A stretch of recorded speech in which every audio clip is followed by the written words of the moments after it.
financial argument. Follow us on YouTube.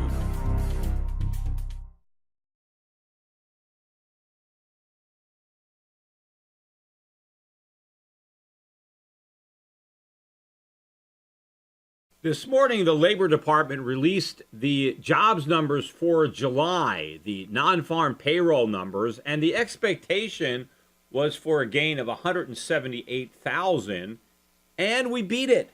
We came out with 209,000 jobs, which is really not a lot of jobs. I mean, it's barely north of 200,000, and given the size of the American economy, creating 200,000 jobs in a month is really not a lot of jobs.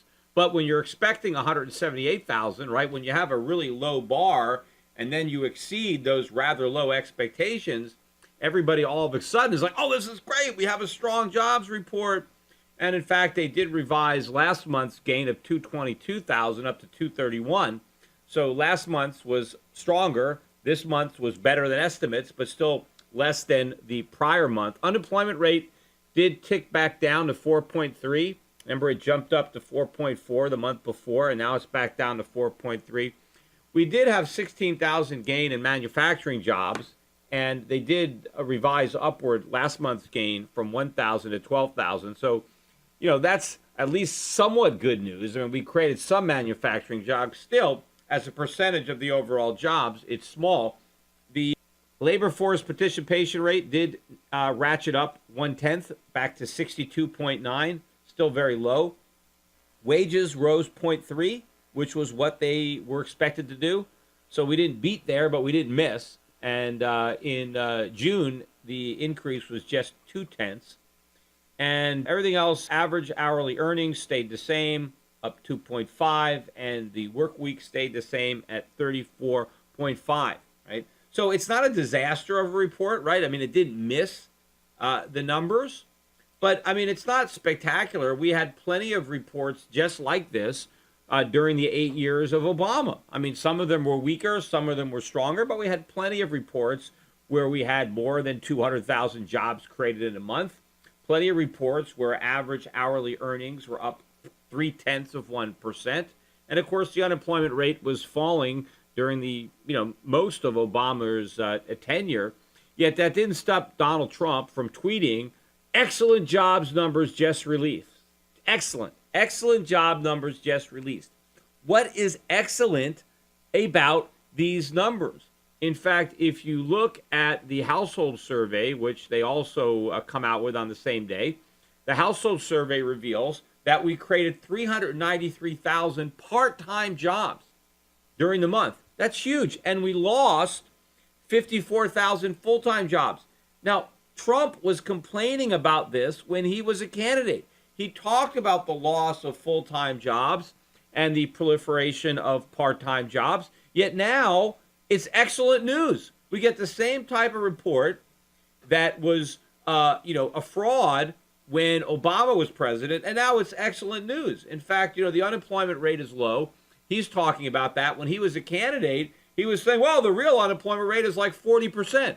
Well, what's the real unemployment rate now? I mean, is it still that high? Or is the real unemployment rate now the one that the government reports? See, the problem I have with Trump is the hypocrisy of it. I just can't stand hypocrisy. Also, the question is, was Donald Trump being honest as a candidate, right? Did he really believe the numbers were phony, or was he just saying that? Or was he being dishonest as a candidate, and is he being honest as a president? Or was he an honest candidate, and is he being dishonest as a president? Does he realize that these numbers are BS, yet he's embracing them anyway because he thinks it's going to feather his own nest? He's going to use it as proof that the economy is prospering under his presidency when it's behaving exactly the way it did under Obama's presidency, and he was very critical of the Obama presidency. In fact, again, if you look at the jobs, about 40% of the jobs created were in leisure and hospitality, which was the number one category, and then healthcare and education. I mean, again, these are low-paying part-time jobs. I mean, the last thing we want is a more expensive healthcare system, more money spent on education. Those are two parts of the economy where we're bloated. We have too much spending in those areas, and now we're going to spend more. If we keep on hiring more people in the sectors that are already bloated, that just screws up the economy even more. And how much longer can the bars and the hotels and the restaurants keep hiring part-time people? I mean, we have record numbers of people now tending bar and waiting tables, although we have record numbers of bartenders who are tending bar for 2 or 3 different employers, right? That's what's going on. It's the Obamacare and the health care law that is really driving the numbers in that category, because nobody is hiring anybody full time. So now if you're a bartender, you don't tend bar at one bar. You work multiple bars, right? You have various shifts and you go from bar to bar so that nobody has to provide you with overpriced health insurance. But at some point, we're going to get a downturn in this in these sectors. I mean, look, it's already happening in retail. Retail used to be up at the top, right? When I used to look at the jobs where we were creating, it was always leisure and hospitality, education, healthcare, and in retail, right? Because the retailers were hiring lots of part-time people. That's changed, right? Given the collapse that we're seeing in retail sales, we're already starting to see a lot of layoffs in the retailing space, and so it's no longer one of the top categories. How much longer before the restaurants and the bars start laying people off there too? Because people aren't eating out as much either. They're not shopping and they're not eating out. And so at some point, that is going to have to turn around. Speaking about layoffs, Blue Apron, which I had talked about ever since the IPO, is just kind of like, a canary in a coal mine here as for problems in the market. They just announced today they are laying off 25% of their workforce. Unbelievable. They just went public. They just raised $300 million to fund an expansion. And now they're contracting. 25%, the stock closed down another 6% today, 583. So now down better than 40% since the IPO price of $10. But what did investors give Blue Apron $300 million for if they're already contracting? Meaning they're taking the business that they had before they went public and they're making it even smaller now that they are public. I mean, the whole point of going public is supposed to be that you've got this great business that you really want to grow it. And so you just need extra capital to grow the business. So you go and you sell and you go public and you take the money that you raised. Blue Apron raised $300 million, right? You would think, okay, they're going to take this $300 million and scale up this great business that they have, this great business that caused them to go public. But that's not what's happening. Blue Apron didn't go public to scale up. They went public to cash out. I mean, they just sold their stock to investors, and now they're contracting their business. They're using that $300 million just to fund their losses, and they're trying to reduce their burn rate by reducing the headcount.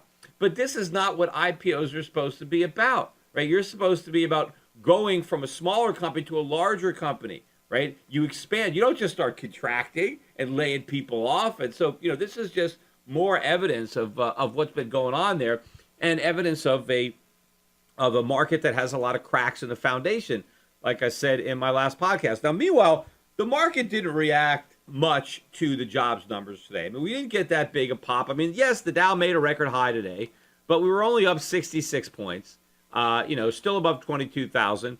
The NASDAQ composite was up, but just 11 points. I mean, that's, barely up 0.18%. So the market not getting much of a bounce. S&P 500 also up, but under less than 20 basis points. So not a huge run. Although, of course, we've gone up a lot over the last couple of weeks. So we're just adding to those gains.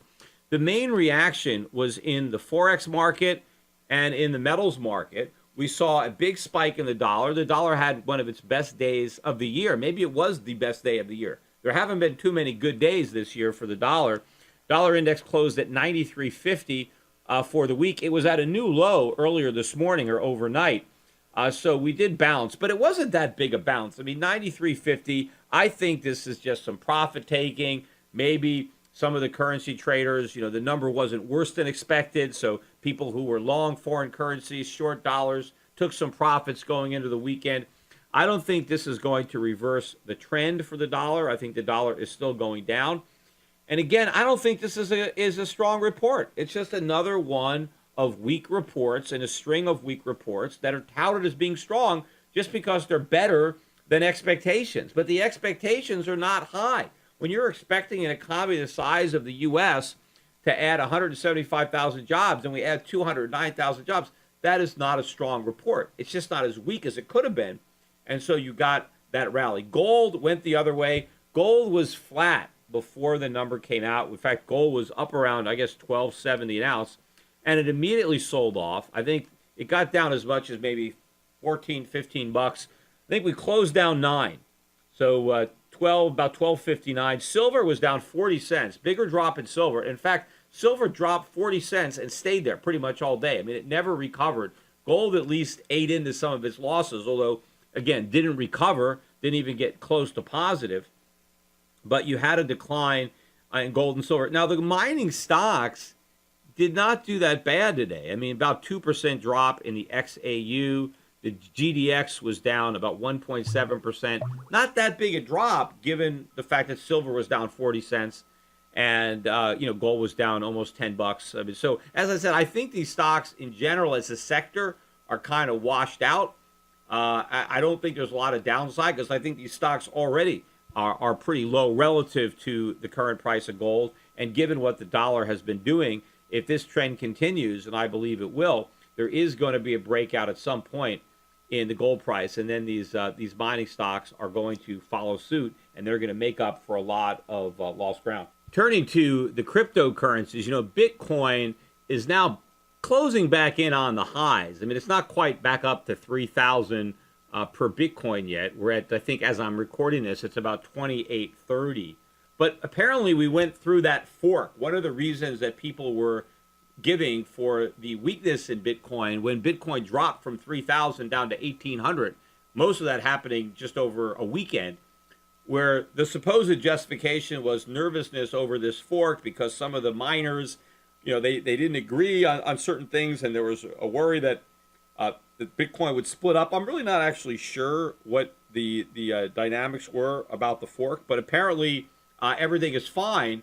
But there is another coin that was created, Bitcoin Cash, and this one came out of nowhere. I don't know how it was created or if it's always been around. I mean, I'm not, I don't know everything about these cryptocurrencies, and I'm not even sure if it was like a stock spin-off. I mean, if you own Bitcoin, did you get some Bitcoin Cash? Did everybody who used to own Bitcoin, now do they own both currencies, or did you have to go and buy Bitcoin Cash? I'm really not sure, but apparently that Bitcoin Cash value all of a sudden out of nowhere shot way up, and still it has a market cap of $4.5 billion as I'm recording this, but it is down 33% on the day. So the market cap was a lot larger yesterday than it is today, but it's still pretty large. But when I look at that and I start to think, there's all these different cryptocurrencies out there.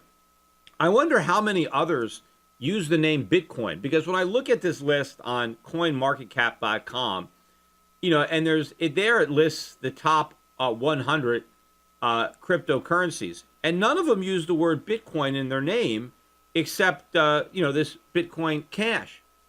But I mean, what's to stop somebody from coming up with a digital currency and just calling it Bitcoin Plus, Bitcoin Supreme, New Bitcoin, Better Bitcoin, Bitcoin 2.0, Super Bitcoin. I mean, all kinds of different ways that you can, jazz it up and make it sound like it's even better. New and improved Bitcoin. I mean, it makes me think of that. You remember that movie, Something About Mary, where the guy comes up with this, a video 7-minute abs, because, there's the 8-minute abs. And he's like, look, I've got a great idea. I'm going to put the 8-minute ab guys out of business.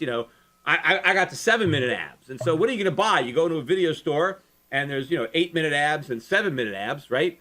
Which one you're going to buy? Of course, you're going to take the 7-minute abs, right? Why work an extra minute if you can get great abs in 7 minutes? Who wants to have to, use 8, right? So he was going to do that. I'm thinking, well, why buy Bitcoin if you can buy Bitcoin Supreme or Bitcoin Plus or whatever they want to name it, right? Of course, but then, that the funny part of that movie when the guy in the car basically says, well, all right, well, what happens if someone comes up with 6-minute abs? And he's like, I know who's going to come up with 6-minute abs. But of course, you could always come up with another name. So even if you're Bitcoin Plus and now someone is Bitcoin Super Plus, I mean, you could always find a way to rebrand it. But then I started to think about it. What stops another cryptocurrency from being created and they just call it Bitcoin, right? Because, I mean, is Bitcoin trademark or copyright? Because it's like nobody really owns, right, the Bitcoin network. I mean, I don't know, maybe I'm wrong, but is there any kind of, copyright trademark protection? I mean, what stops somebody else from launching a cryptocurrency and just calling it Bitcoin? And then how do you know if you got the right Bitcoin? I mean, if somebody else could launch Bitcoin, and then what if 100 people come out and launch 100 Bitcoins? It's the exact same name. It's called Bitcoin, right? But I mean, it's not Bitcoin, right? I mean, so now you got to make sure every time you're getting a Bitcoin that you're getting the right one. If there's a whole bunch of them out there, I don't know. But these are all the problems that I see coming up in the realm of these cryptocurrencies when there's no limit to the number of cryptocurrencies that can exist in the world, and probably no limit to the number of cryptocurrencies that could use Bitcoin in their name or just call themselves Bitcoin, even though they're not Bitcoin, they're just something else, but they're still utilizing a blockchain. It's just another cryptocurrency. It's not that cryptocurrency. It's a different cryptocurrency, which may have all the same properties as Bitcoin. And in fact, they may have even improved on them. It may be easier to use. You may be able to process the transactions even quicker than you can with the existing Bitcoin. But I want to go back to the jobs, because that's really all you're going to hear over the nightly news this weekend. It's going to be about the strong jobs. Donald Trump, President Trump, excellent jobs report, excellent jobs numbers, 208,000 jobs. I mean, that is not a strong number. You know, when Ronald Reagan was president, of course, a lot of people like to say that Donald Trump, well, he's the new Reagan, right? This is the next Reagan revolution. Well, I remember in 1983, I just pulled out some of these statistics. In the month of September alone, in 1983, there was the month of September, we added 1,114,000 jobs in 1 month. That's more than 5 times the amount of jobs that we just added in the month of July. And Trump is saying it's an excellent number compared to 101.14 million. And remember, the population of the United States is roughly 40% larger today than it was in 1983. So if you really want to make an apples to apples comparison, we would have to create 1.5 million jobs in a single month to equal what was created in 1983. And if you look at the rest of the numbers, I'm looking at the 15 months that were subsequent to that 1.114 million jobs that were created in September. Now, that was the biggest month, but take a listen to these numbers that happened in the following months. 271,000, 352,000, 356,000, 447,000, 479,000. Are you getting the picture? Huge numbers month after month after month when the population was 40% smaller. So, I mean, we would have to be printing numbers in the 600,000, 700,000s a month. So those would be really strong numbers. Those would be really excellent numbers. We're not even anywhere close to that. And especially if you think about the labor force participation rate, there are so many people who are not in the labor force who potentially could be back in the labor force. We have this huge supply of people on the bench, basically, that we have to get them back onto the field. So we have the potential to create lots more jobs than we are, given how many people are not working. So the question is, why are we not creating those jobs? It's not like people don't need jobs. I mean, people really need jobs. There's just no good jobs. In fact, I read another statistic that said that all the jobs that were created so far this year, all the net new jobs, were for people who only have a high school degree or less, meaning for college-educated people, we're actually still losing jobs. So if you didn't go to college, if you just went to high school or you didn't even graduate, all right, we've been creating more jobs for you. But we haven't been creating more of the higher paying jobs. We're creating low paying jobs. We're creating jobs for people that need to work part-time. If you never saw my YouTube video where I was in New Orleans, just go check that one out. I mean, it's an underappreciated video because it only has about 200,000 views. I thought I would have gotten more views, especially with my thumbnail that I picked for that one. And if you've never seen it, if you go take a look at the thumbnail, you'll know what I'm talking about.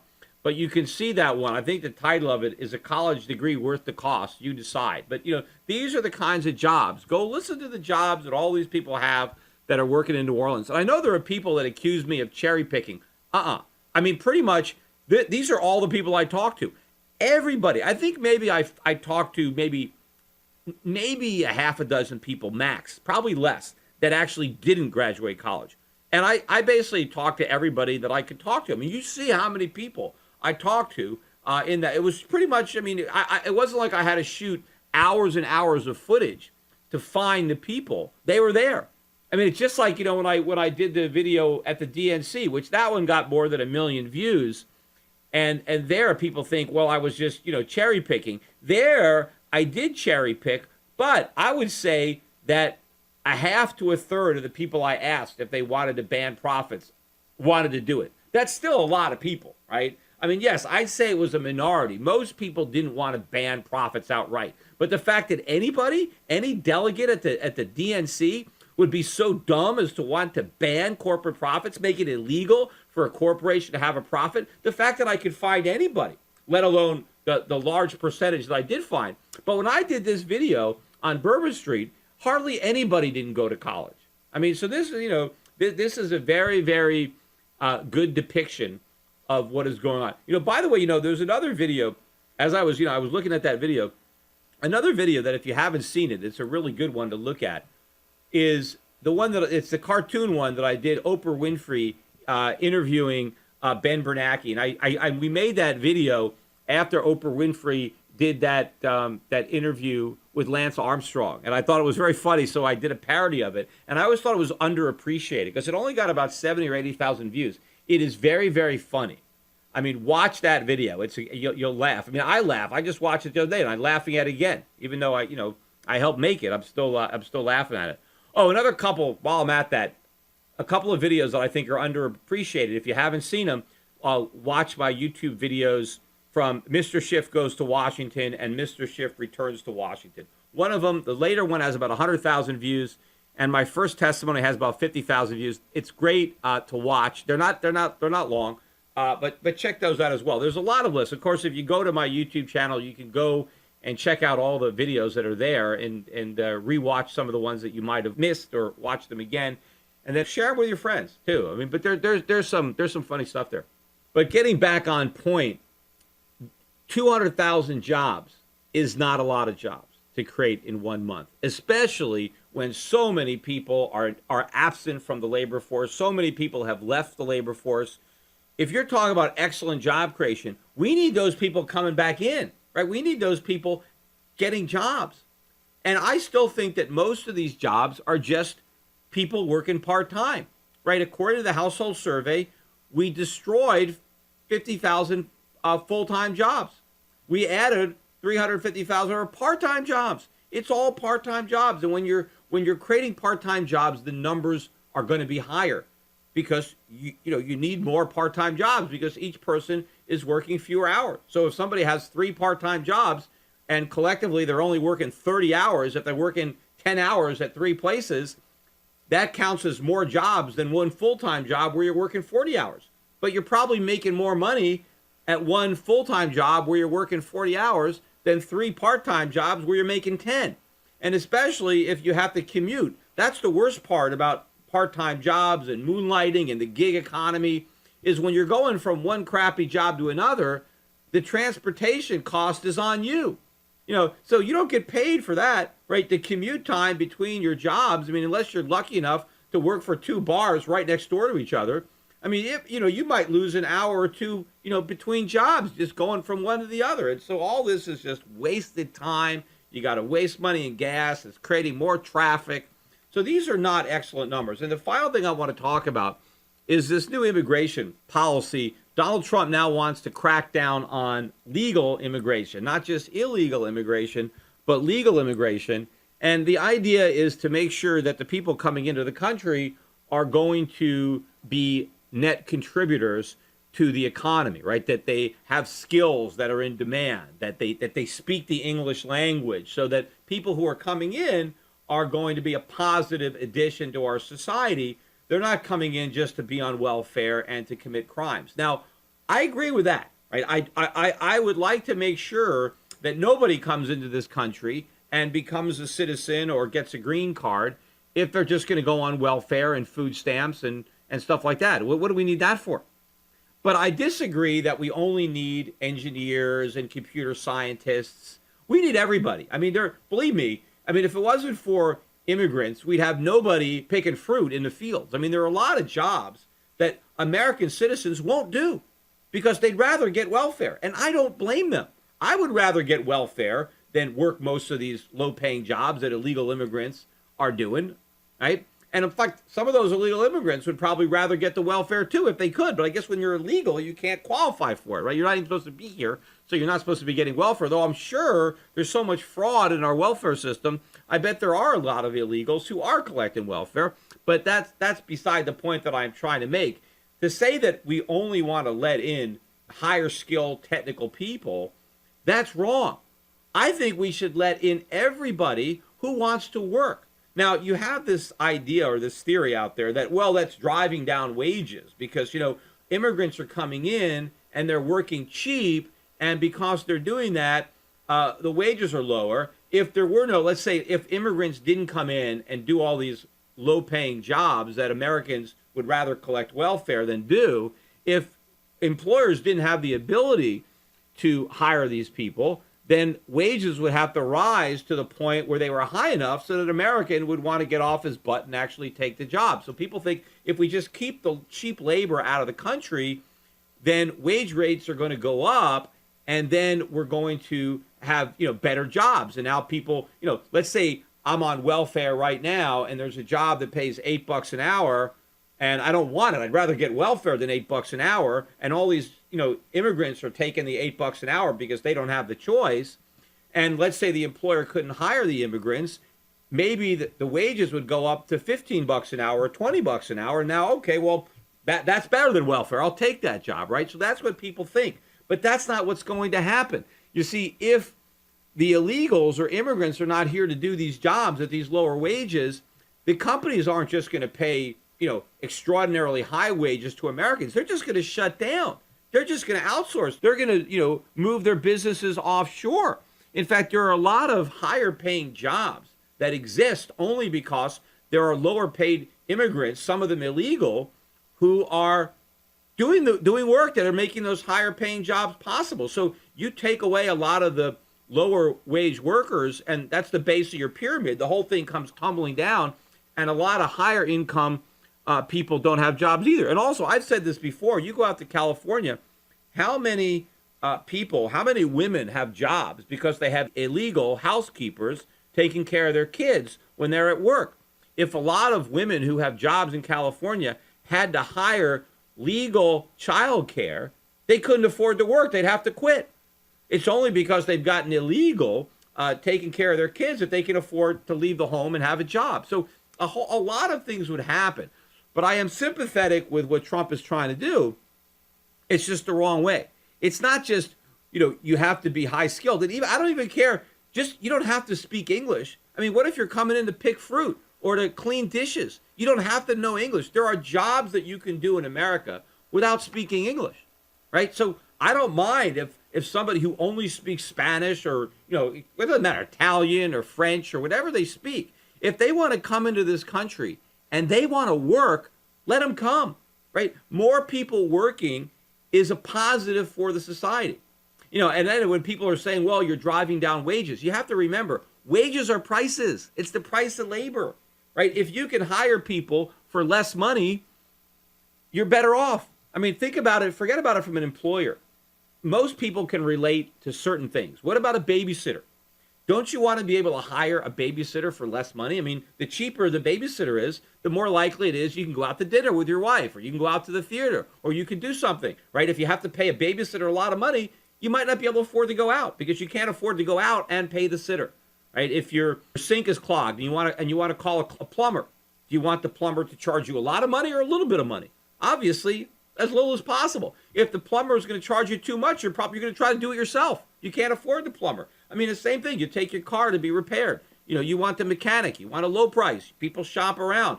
Lower wages are good. Remember, the price that you pay to have your car fixed, Those are the mechanics' wages.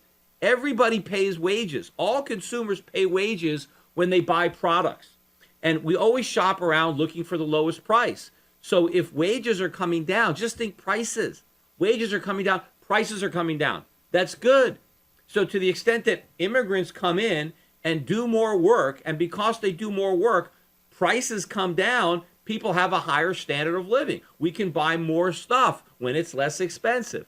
So this whole idea that we just, we don't want lower skilled people coming in, that's not true. But what I would love to see Donald Trump do is have immigrants. So if you come into this country, you can't be on welfare.